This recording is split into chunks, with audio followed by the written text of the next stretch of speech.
వచ్చింది చెప్పాలి నీ ప్రోడక్ట్ గురించి. So this is a tandoori tawa pulao especially అక్కడ తీసుకురావాలి.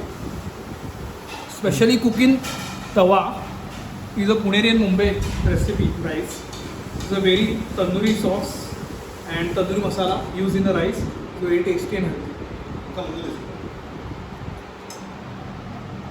Ainga చెప్పిందా?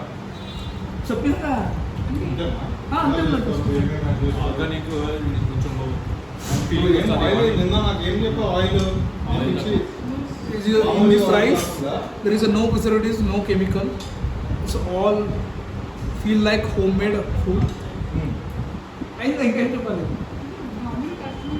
నువ్వేం చెప్పావంటే నేను నా దగ్గర స్పెషాలిటీ యూఎస్పీ ఏంటంటే ఆయిల్స్ హెల్దీ ఆయిల్స్ వాడతాను. నెంబర్ 1 ఒకసారి యూజ్ చేసిన ఆయిల్ సెకండ్ టైం యూజ్ చేయని చెప్పారు. Most of the people not following it. ఇంకోటి నేనేం చెప్పాను ఈ suggestion, rather using regular oil go for cold pressed oils.